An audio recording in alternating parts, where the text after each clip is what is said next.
like you, and I did that. I tried to chase that for so many years. Like, and it just, Yeah. I'd love to hear how you feel about what Jen just said, Violet. Like, I would love to, because you're not emotional authority, right? Like, how did that feel for you?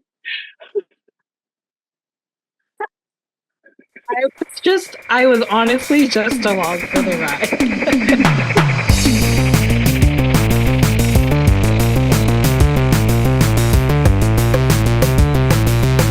You are about to be informed.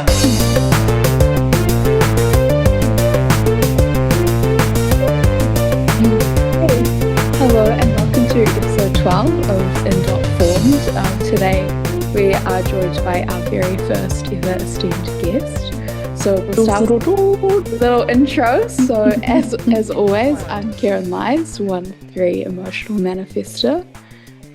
Joining me in the Blazer ranks today we have Miss Violet Vang. 1-3 ego manny.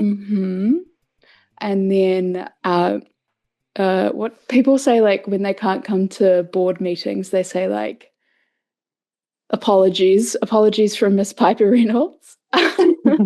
And we also have Miss Jennifer Joseph in the building. I'm a 1-3 emotional manifestor. And one of my pet nicknames for this episode is splenic representation, as we have today Angharad Sage joining us, our first ever splenic Manny on the pod. If you'd like to give us your little intro. Yeah, I'm a splenic 2-4 manifestor here to join the round table, and I'm very excited. I've listened to every episode, so I feel like I'm already with sisters because I am. Yes, you are. I love that. Yeah, it's such a we've really created it as this like free form space for us to really say whatever we want.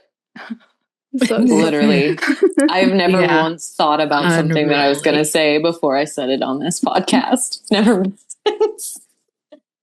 But I don't often do that, so that's also a thing.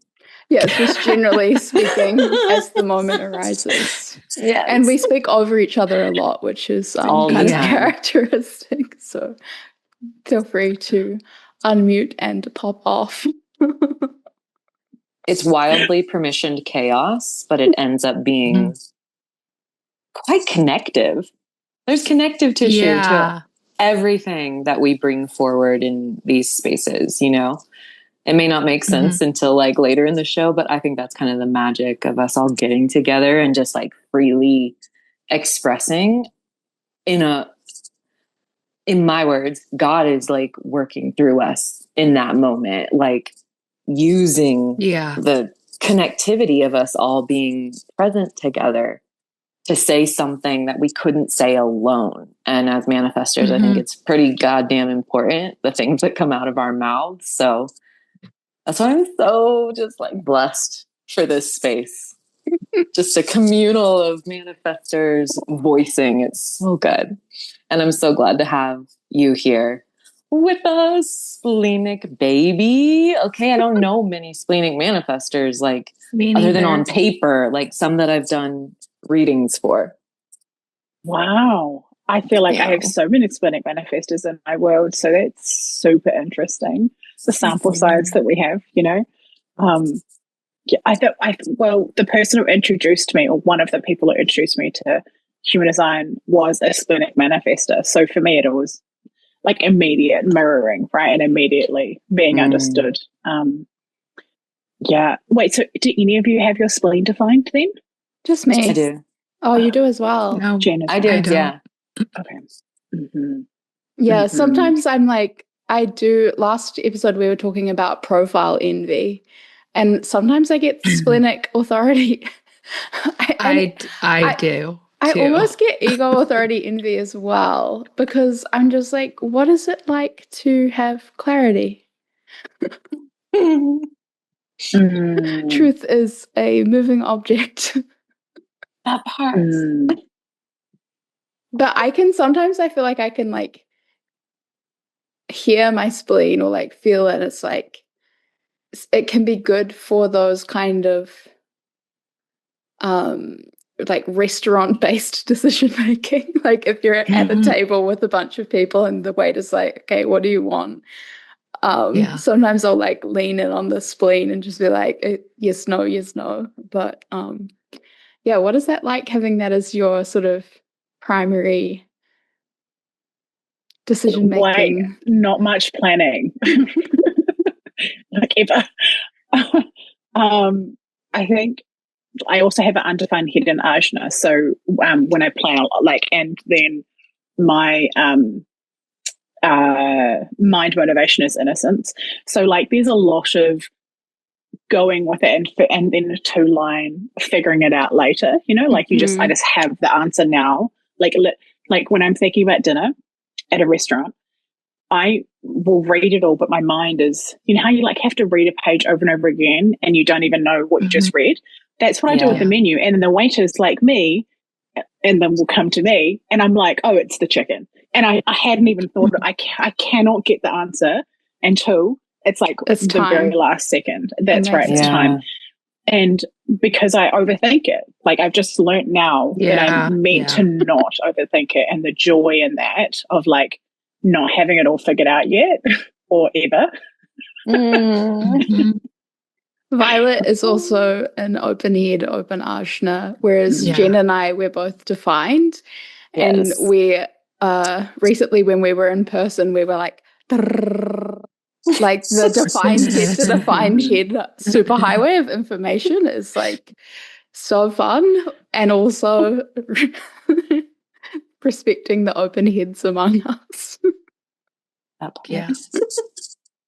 Because it's like a pressure center. Like I think about that a lot, how it's a pressure center the same way that the root is a pressure center. So oh my god, some high pressure system. Yeah, I have the roots, my defined one that then makes me the manifestor. So I heavily rely on it, to be quite honest. I don't even, at times, like I was listening to the episode today, Jen, I think it's the last one that's out, and you were saying something about, I'm going to paraphrase, undefined. Yeah, of course. It must be word for word. That you can not do hard things. Yeah, maybe it was like do hard things in a soft way or something to that effect. And I'm like, you know, and it's just in this world where, and I have so much Capricorn in my astrology chart, so it's like this duality and polarity of like work real hard. It's like, and then the defined root. Like in some ways, I go, how would I ever function in this hard world without something? You know, like I look at the reflectors and the project, well, they can be obviously, especially reflectors, and I go, wow, you guys, the openness really inspires me, because where I've had, you know, and we all know this, but our openness, like we hold a lot of trauma there, right? And a lot of wounds, right? And so like, because I have a largely undefined chart, it's been a lot to unpick and unprocess and decondition and, you know, and that's a journey. Yeah, I feel like in the people I know that have particularly open charts, which isn't, I have 6 centers defined, so I'm pretty to use a technical term. But the people that I know that have really open charts, I feel like having healthy relationships, having relationships with people who are doing their own process of like living truthfully or living while like expressing, you know, the unique person that they are, like that becomes, the more openness is, the more kind of important it is. Or like if I think about friendship with reflectors or people with just like one channel, it is that like mirror experience where like I always take it as a compliment if I'm interacting with someone that's got a lot of openness and they're like, yeah, I feel calm around you, or I feel like safe or relaxed or whatever it is, because it is it's a reflection of that like operating, that definition operating in a way that's like respecting other people's free will, respecting other people's like right to spaciousness. And you have things like the 2 line kind of intensifies that need. Well, all the like the 1, 2, 3 line profiles, they intensify that need for alone time, like digestion time, but then so do things like open root and all this different stuff. But it is that like the relational piece, I feel like, is really key. I mean, it's always key, but Karen, I have so much to comment on. I'm just going to come in here now. go. You could hear me like, hi. I'm like, oh my God, you're saying everything right now.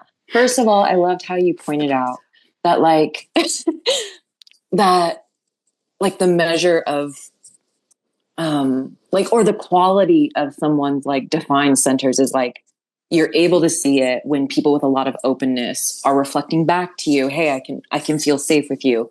I'm relaxing with you. Like my openness is sighing deeply around you. And I like how you pointed at that relational piece instead of what I think like a lot of the super individualist people in the spiritual world or the improvement world, like they would say, whether I'm healthy or not, you telling me you can relax around me, telling me whether I'm healthy or not. No, you're being respectful.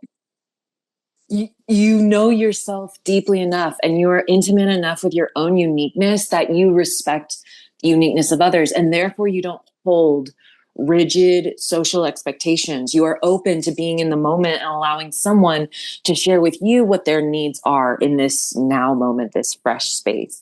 Instead of, I don't know if this is a simplification, but I feel like, especially those who lean more extroverted, it feels like they are upholding a lot of social expectations. Like they are the dominator culture a little bit, right? And so they've kind of set the social game rules. And I feel like they kind of hold those expectations of like, when I reach out to you, you're going to respond as soon as you see that, like these kinds of expectations. And then those of us who are really in this experience, in this experiment, learning to respect ourselves, like we're just creating a space where there's like almost no expectation. Rather, there's my desire, my curiosity. If you want to share anything about who you are and what you need in this moment and what you're, yearning for or wanting, like I am open and respectful and curious of anything you want to bring in, but I'm not holding an expectation, like not expecting you to do in a certain way. And I think that is what's giving people that sensation and that feeling of like, wow, I could tell you anything, like this has been my experience my whole life. It's like, if I spend 5 minutes with somebody, I'm spending an hour and a half at least with them. It's like, if we get into the pocket, people want to share like their shame with me because like, I don't judge that. Because I know as a third line body, can relate how deeply I have been impacted by carrying shame in the body. And so I'm a place where people feel free and permission to like offload and like, let their bellies hang out, I think the liberation, I don't remember the other stuff. Yeah. The liberation and the sovereignty, I think, is one of our codes as manifestors for the planet. Like, word. We have to break every fucking rule, like every single one. We are come up like all the time. We are hit with like blocks in the road, and I have goosebumps. Blocks in the matrix. It's like a hut. Like literally, there's no way through this, and it's like for me, I now know that's actually an indication that I'm on the right path. Oh my God. Well, thanks. That not just saying exactly what I needed to hear today. Like, as I was like, literally. And so when we do that for ourselves first, that's when we can hold that for other people. And we can witness that in other people, and we give them that activation, that permission slip to do it. So really, like us being so fucking sovereign is a massive lighthouse that everybody else can then do that. And so whether they're receiving our definition or they're experiencing our non-definition, it's all just reflecting sovereignty codes back. Like that's that, and that as manifestors, like until we have sovereignty, fucked. We have nothing. Yeah. If you don't have sovereignty as a manifestor, you have not earned your life yet. And whatever you have not earned, you do not get to keep. Period. It'll all fall away. Like I had to rebuild from absolute ground zero when sovereignty came into my awareness. Like I literally had to rebuild my life. And it's nothing could stay. Nothing could stay from the old world. In fact, it had all fallen apart right before I discovered this word. Like, of course, I'd heard it in passing, but received the transmission of the word. Once I received that, I was just like, new path. Old life is already gone. I'm going somewhere I never would have gone before, period. BCAD sort of vibe. And like the other thing that I'm reminded of is, especially sitting in the 3-line frequency, is I'm obsessed with 3 lines. Like my daughter is a 3-line mani-gen, and it is, and like so many of one of my sisters is, who I've been incredibly close with a lot of my life, and the permission slip to figure it out on the journey, and that there is really no KPIs for life except our experience of it, like that is one of the biggest things, I guess, that helps for me, like decondition and deprogram from the world of constant productivity or constant output or constant masculine energy or constant needing to be perfect, whatever it is, Yeah, lately I've been thinking about this in terms of presence as being step 1. So like that, the kind of, I guess, like the lineage of like male public intellectuals that are like all about consciousness first and like presence as the ultimate goal. I feel like maybe it's a manifestor thing, maybe it's a women thing, but that presence is kind of like baseline. It's not some like unattainable. Same with flow states. Flow states are baseline. Like you can flow states aren't this like difficult to obtain thing unless you're like super hooked into goal oriented measures of success exclusively. Totally. But that experiential way, like I just have that in my charts, like open G, 3rd line, channel of transitoriness, channel of emoting. It's like if I start to abstract my emotional experience and label certain things as like good bucket, bad bucket, it's basically hell on earth. It's just like signing your life away to suffering. But as soon as I can just be like, oh, this is how I'm feeling today, or like, oh, this is what I'm learning through this experience, or like, how can I create texture from this experience or use it to build a life that is like high contrast, because that's, you think about like your human design as choices that you make when incarnating. That's how I think about it. It's like I wasn't like being born trying to be a beige, like what's that account? It's like the Werner Herzog beige toys. It's like, this is beige, everything is beige. Like that's Everything is beige. Everything is beige. Like that's just, I mean, I am a little beige today, but that's not, it's just not, it's that whole thing of like not living someone else's life because that is what has been impressed, whether on the open head or the open heart. Anywhere, really? Yeah, the defined heart, even. Who has undefined hearts? I do. Me. These two are defined. We have defined, but we had talked about maybe a couple episodes ago how I feel some of the most, like the most of my conditioning in my heart. Like it's definitely my undefined G center, but I feel a lot of conditioning in the heart too. So a lot of like it feels like for me pressure, maybe I shouldn't use that word, but it does feel like the pressure to perform, to showcase value in order to, just be okay. You know what I mean? Not necessarily like it does get connected with, like lovability for me, but I think that's mostly my G center.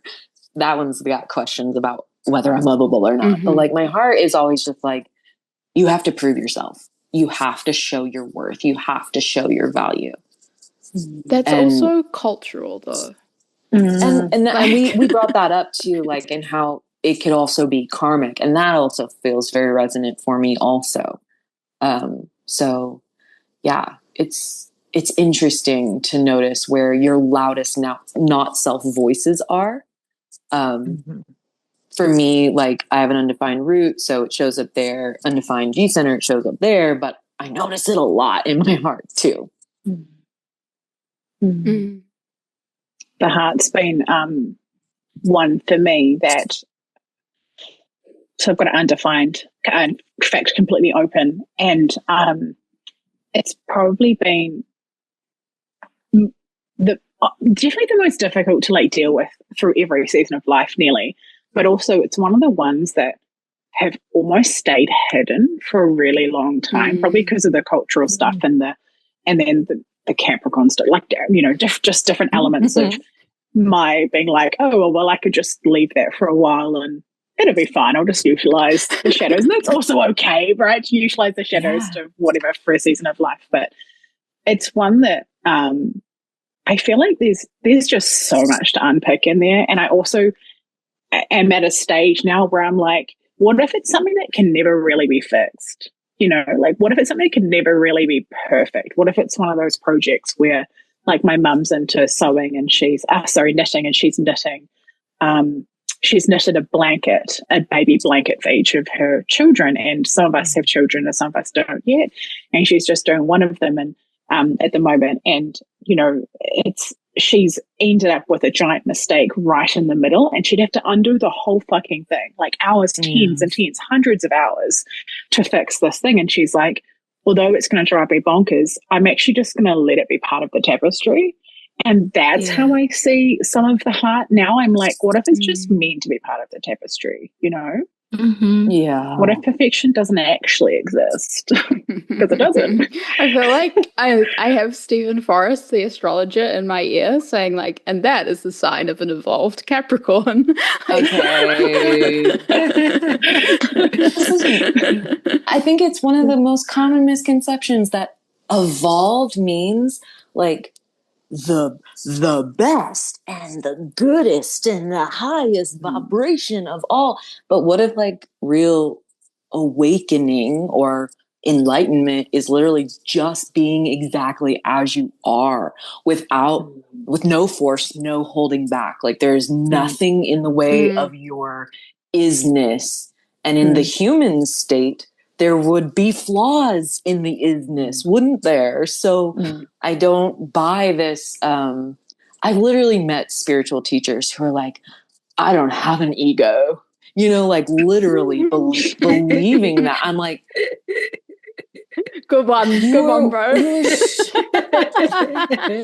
so much worse off than I thought, dude. Ego. Only an ego you can have say some that. of mine. That's how much I care about you. It's like, what would want to declare itself to not have an ego other than an ego? It could only be. Would only be. It's so creepy.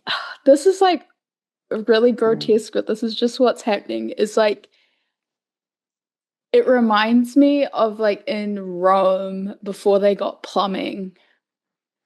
And if you just imagine everyone was like walking around like pooing and peeing in the streets saying like, I don't have a body. I don't have a body. But the evidence is all around, you know? Yes. But it's like, a few months ago, I did a real deep dive into the Heart Center for a class that I was doing for Libby DeFranco. Shout out. Mm-hmm.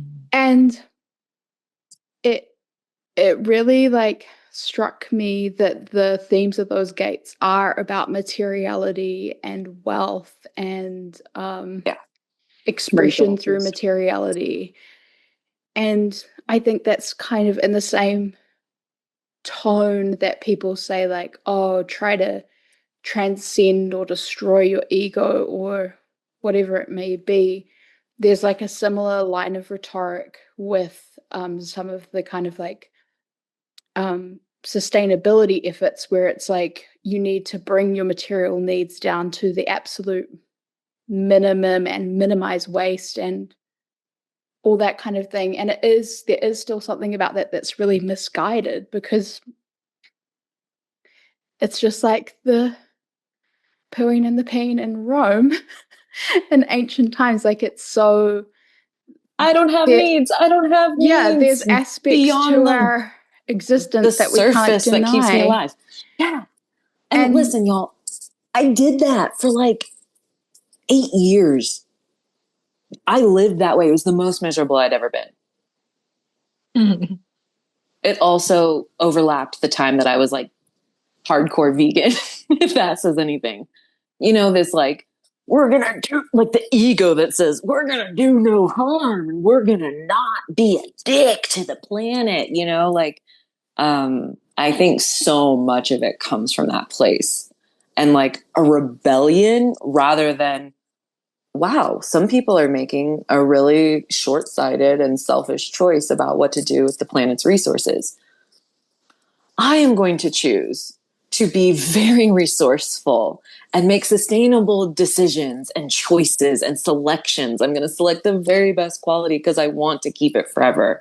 These kinds of, that desire versus like what I think most of those movements, conscious living movements, kind of come from is just a rebellion of they're raping the planet. And so I will deny myself. So I am morally superior than to those guys because they're the bad guys who are fucking everything up. So I have to show that I'm the exact opposite of that. And that is just the fucking first level of the game, y'all. That is duality. And there's the realm of enjoyment. The realm of enjoyment. If you're willing to let go of being right. Exactly. You know, if we're really willing to let go of being right, we can have the realm of enjoyment. And that's where, like, I call it, it's the infinite game up here. You can literally just do whatever you enjoy and hit repeat on that for forever and have a major impact, be wildly provided for, be seen, all the things that in our deepest soul places, we know that's what we want.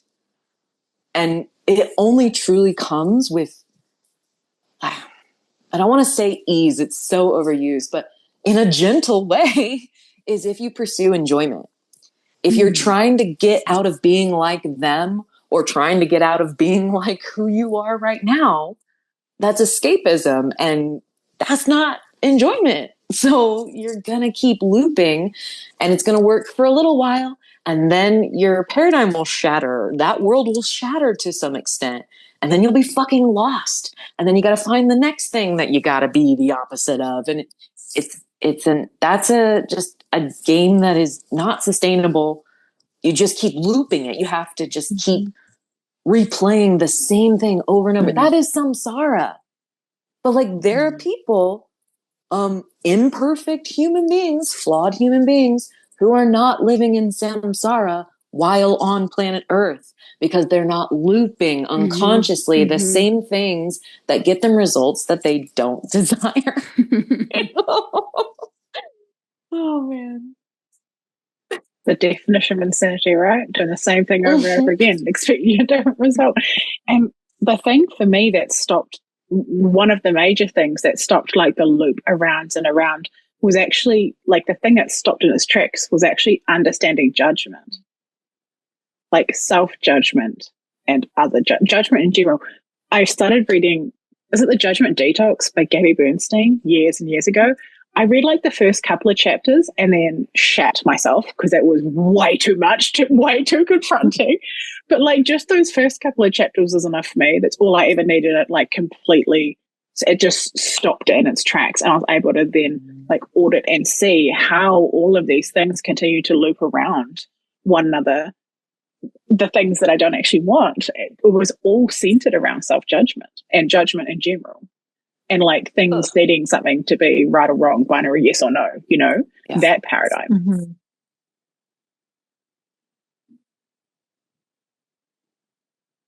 I feel like it's just the binary thinking trap where it's like the only option is to ping pong back and forth. Yeah. You know?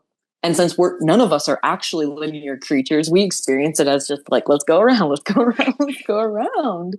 But I love those moments where something just penetrates us.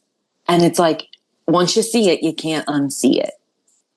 And you'll have that awareness now forever. And, you know, like there's those moments where you have the awareness and you fucking do it anyway. You know, there's those moments, but you'll never not have a knowing of, oh, that was a trap and I took the bait. You know what I mean?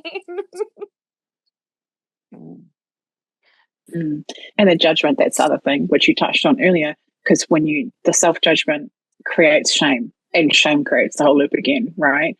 And so for me, when I was able to stop the self-judgment, the shame slowly dissipated over time and dwindled away and stopped the same pattern happening again.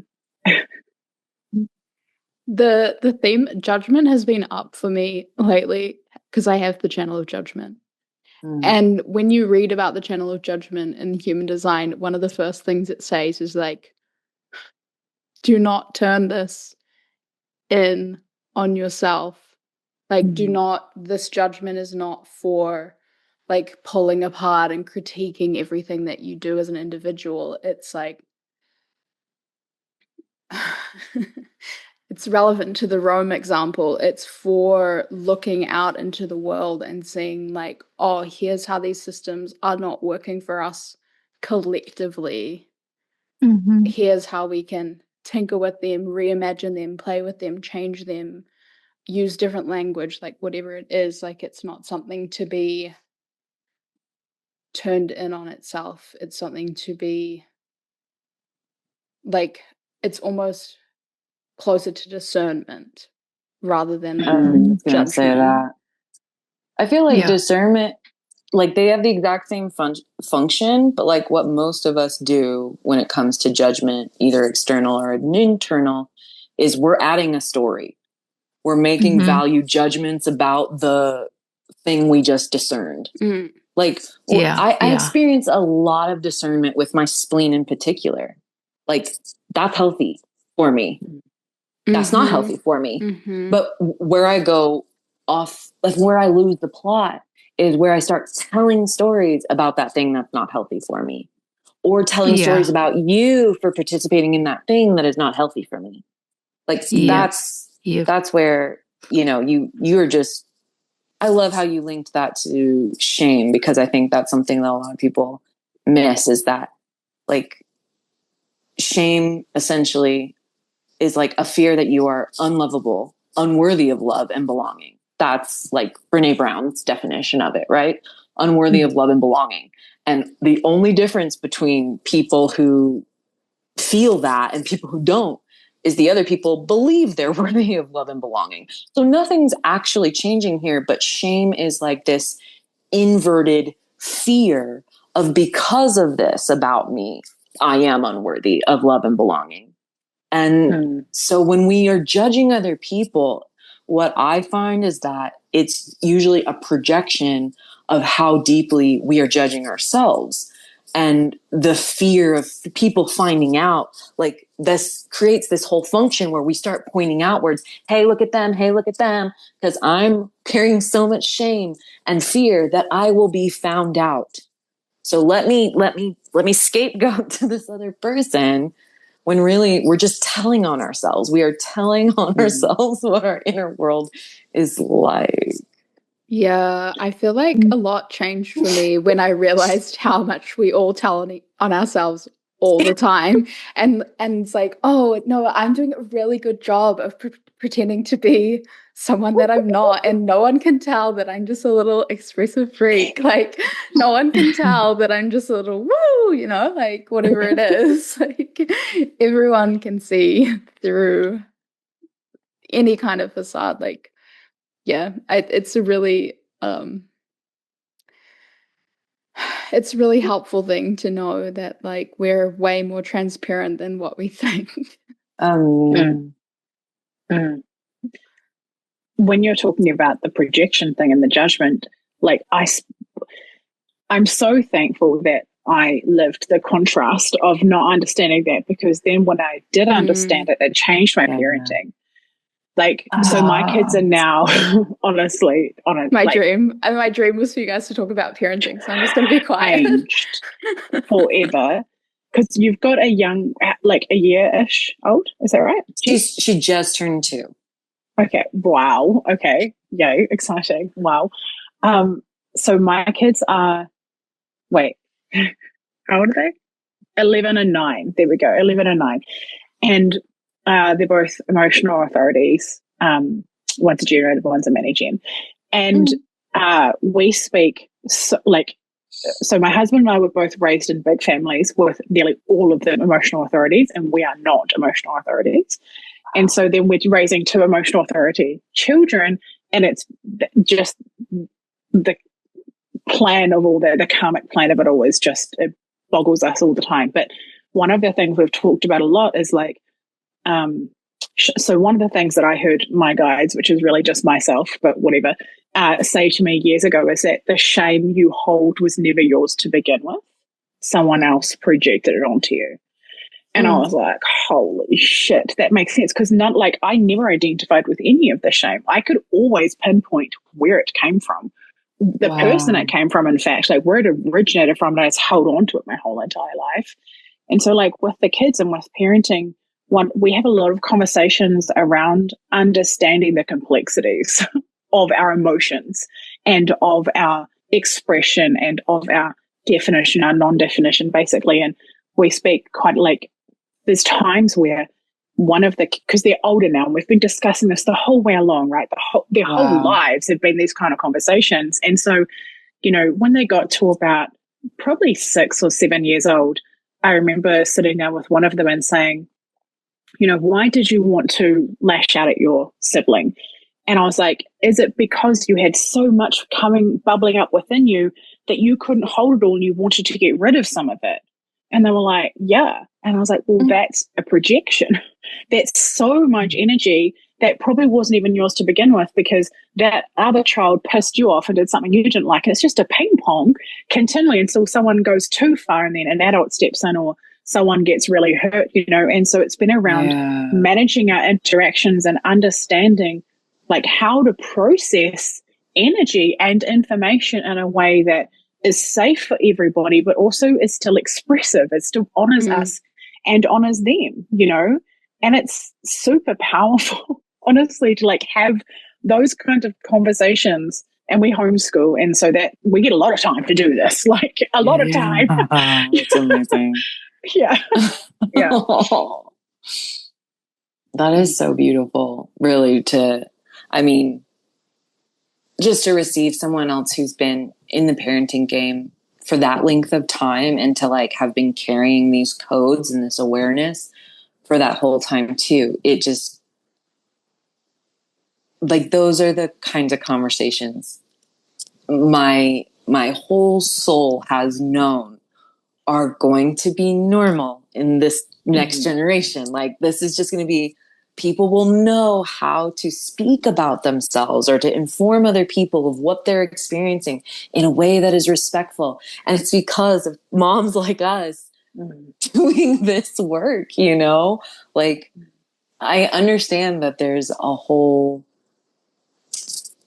energy around astrology, human design, gene keys, all of that, where it's like, you know, oh, it's telling you too much, like get in your life. Like I've just heard a lot of that narrative lately.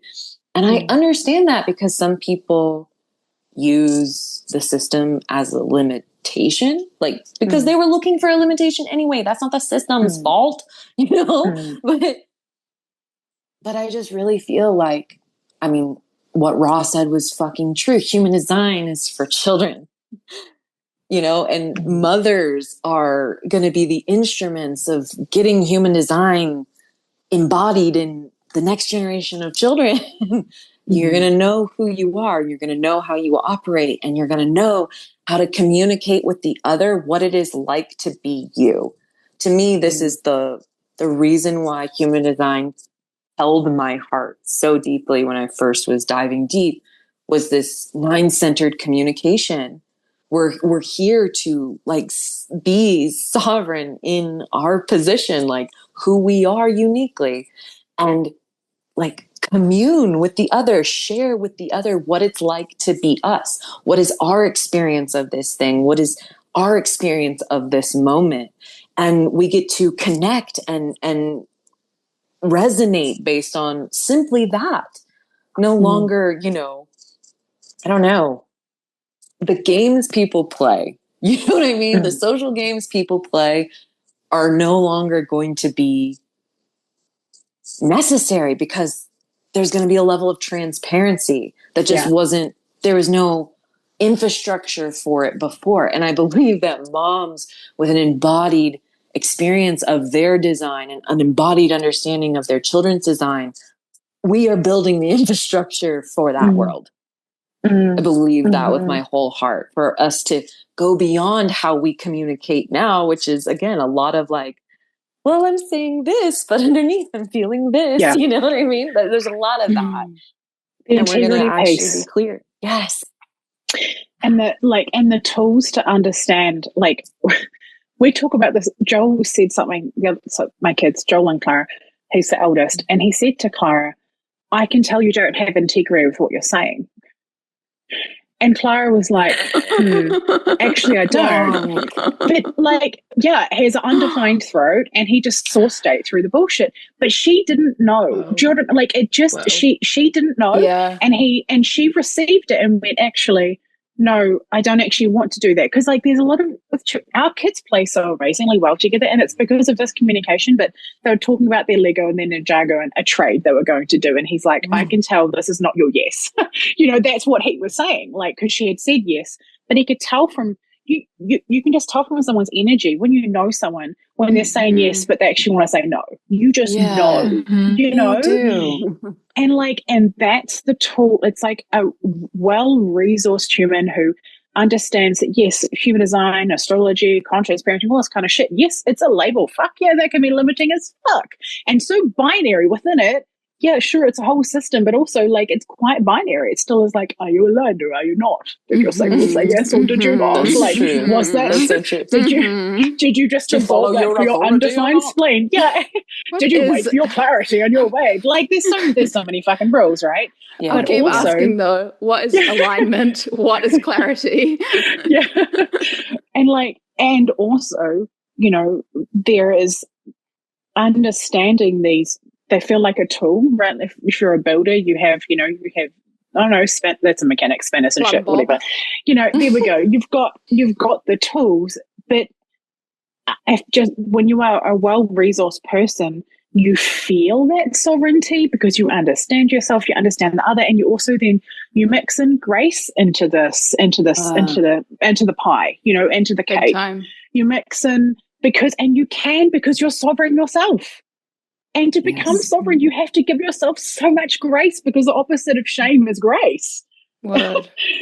And so then that's part of the pie, and that's part of what like lubricates it all together to bring into and that's the thing you begin to see.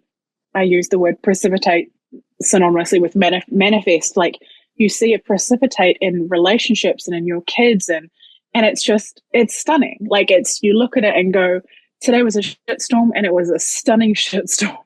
like, and that's, I think, what peace is, I think that's the point. Okay. The road of enjoyment.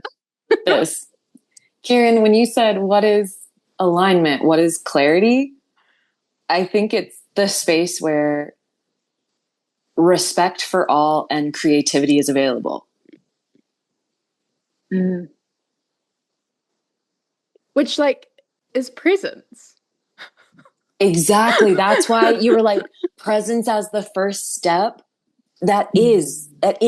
And, I love that you actually clarified that this might just be for women, because it does feel like many men will work their whole lives to become present. And that's fine. I think that might be biological wiring and like what we're built for potentially. But for the female architecture, like presence, that's where your life begins. It does not actually start until you can move and be present at the same time. But it's also like absorption, permeability, and that I felt that, like, when you were talking about your emotional authority children interacting, it's that, like, being open to clarity. Oh, I might cry. Being open to clarity coming from life and not only from my preconceived ideas about, like, when things are going to happen, how it's going to look, like, being the, like, the the ivory tower of either certainty or uncertainty. It's like you kind of have to let go of that and have a little, dare I say, dynamism with life, like being in that dynamic interaction with, the stunning shitstorm, is the phrasing you use, which I enjoyed. Like, and it's that I've been thinking lately about sort of reconceptualizing what it means to work hard, and that it's not about going, like, all the way, and it's not about going all the way back, but it's like I need to work just hard enough that I'm getting feedback loops from life, that I'm getting something to interact with, something to create art with, something to, like, think about, something to feel about. And it's that, like, Montessori.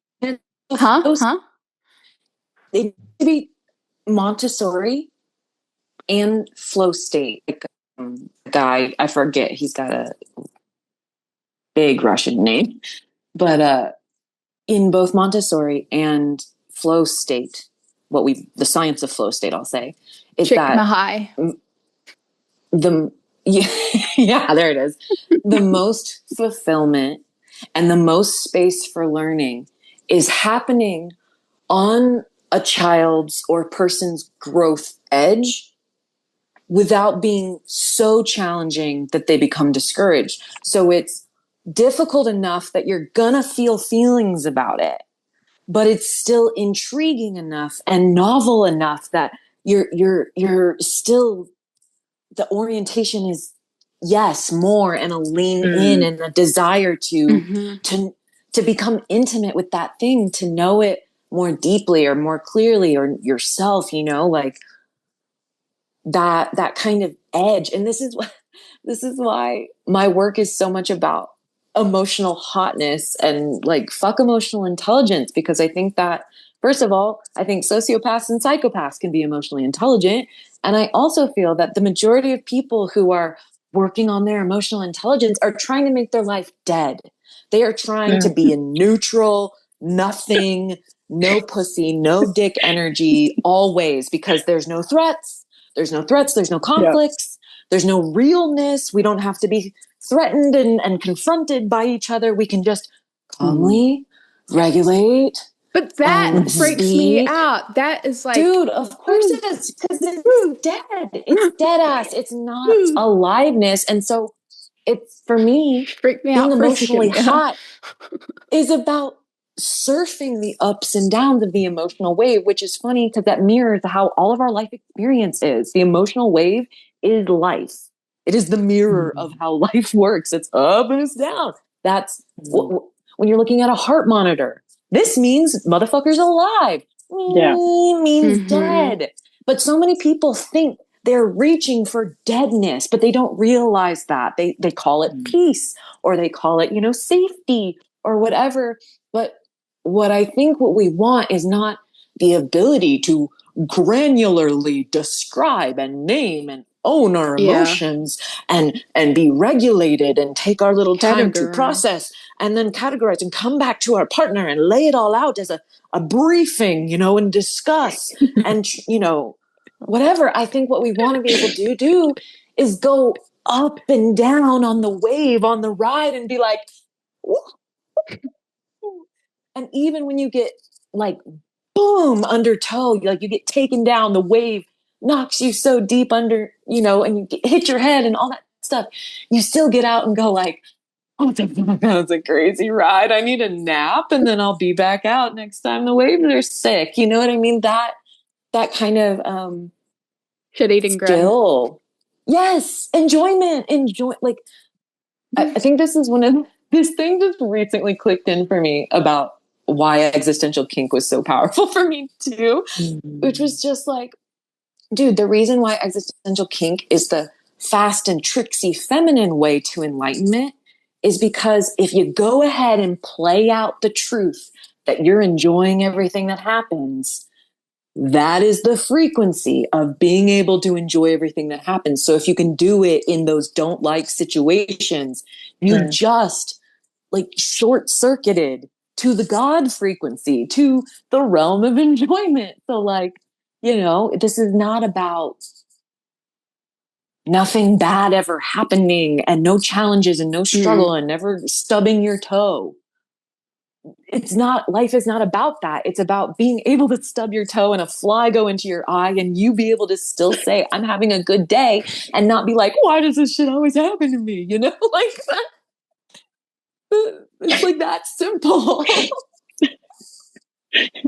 I'm gonna go back and listen to that like all the fucking time, because like as a Capricorn, my husband's a Virgo, like serious bitch, like non-divine solar plexus. It's like I've honestly, the KPI of success has been flatline. Like that is what it's been. Like and I did that. I tried to chase that for so many years. Like, and it just, I'd love to hear how you feel about what Jen just said, Violet. Like, I would love to, because you're not emotional authority, right? Like, how did that feel for you?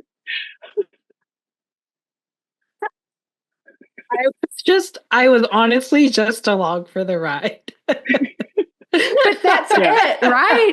Like, that's what, that's like, because sometimes like emotionality feels quite neutral for me. And I don't have like a feeling about something, but I can be in the enjoyment, like I'm just along for the ride. And that's sometimes, like right now, I really felt that. And you have the Divine Identity Center, right? That's helped me be along for the ride, I think. Like, that's another pivot point for me that's helped me deal with life and like stuff in life, is like having that defined identity. It's like, oh, cool. It's just easy to figure out what's me and what's not. Kind of like I found that. Yeah. I feel like there's like a like wah, wah, wah, wah, wah, wah, wah, wah, wah, wah, wah, happening, because for me, I'm like, oh, well, that's actually really great for me to hear, because me too. I spent a long time being a roller coaster, acting like I should be a flat road. And and it's like, no one's going to ride the roller coaster that's sounds like a weird sex metaphor, but it's not, but it could be. But like, that being like, someone said to me recently, one of my friends said to me recently, like, half the time I have no idea what you're talking about, but I just want to listen. And it's like just being realizing how being kind of free and changeable and like open to going a little too far, whatever that may be, like using a 20-minute long shit metaphor or like whatever it is at the time, and realizing that is actually has a place in like the social fabric in the same way that those like traditional stewardship roles or like responsibility roles do, but taking the responsibility of being that crazy uppy downy lefty righty shoopy shoopy like bada bing bada boom, like executive clown, so to speak. God's clown. Yeah. God's clown. But that like it's so good to be in communion with such like, we're all manifestors, but there's so much differentiation and there's so much like I want to call it like arpeggiated resonance, where it's like, oh, Jen and I can both relate to having the emotional wave, but then like you can also relate to like the Virgoan qualities or whatever it is. It's like that's where it really gets interesting to be involved in, because there's so much more. It's just what I was saying before, like high contrast. It's just so fun. It's like there's multi-layered rhythms happening here. And it's the kind of thing that if you planned for, you probably couldn't. It's like the same way in nature, really complex patterns arise very quickly and very naturally. But if you were to sit down and kind of like, if I was trying to plan everything that we spoke about for the last hour, it would be quite a long and difficult process. Like we're going to go here and then we're going to go, oh, how do we get from here to here? But when it just happens organically, it's like so fun. It's like a higher echelon of aliveness that we allow for in this kind of free form mode of speaking with one another, I also think that it's the future of media.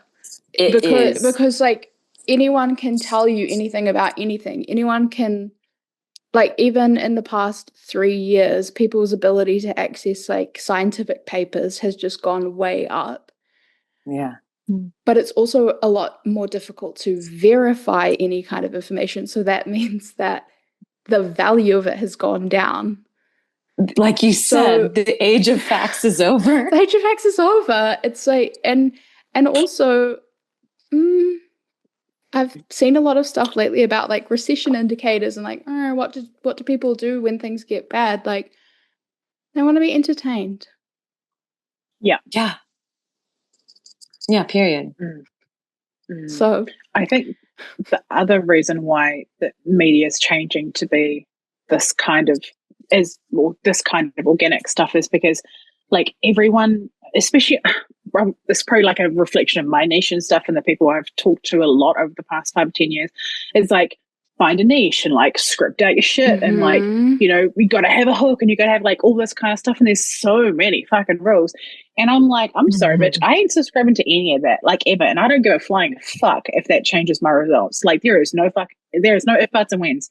I will like, I once got on a call with someone who's like, you have to script. And I was like, okay, delete that from my memory. Like there is just no fucking way. I would rather be misunderstood, not, never get my message across, whatever, because like there is just no fucking way. There is no fucking way, And there's a lot of advice to be really clear about what you're going to talk about before you do and like to plan it all out. But the planning, that's very, like the way I see it is like that's very much defined Ajna, and there's so much planning. Like what you were saying, Kieran, is I reckon it would have taken longer to write it all out as to how we're going to do this than to actually just do it.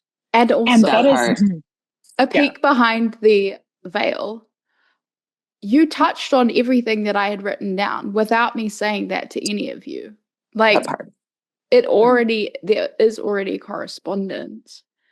And also, one more thing that I want to say is It's like, what life do I want to live? Above all, Oh I my want God, creative shut freedom. up. I want creative freedom. That's what me personally, in my wave, I want creative freedom that impacts humanity.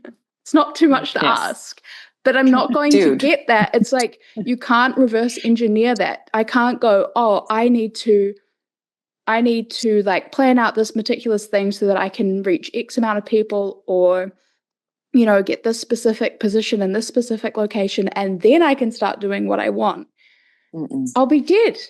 I'd be dead. That part. Literally. Dude, listen, I have the literal best, I don't know, just like a simplified metaphor of this. Like yesterday, it has been a long time since I've roller skated. And Josiah was like, hey, I'm here watching Charlotte. You go do something for yourself. And I was like, I know exactly what I'm going to do. I'm going to go to Sloan's Lake and I'm going to roller skate and listen to this album, you know, and just have a grand old time. And I got a little high beforehand. So of course my awareness was like even more like aware of my experience and the people around me. But I had made like this, first of all, I set an intention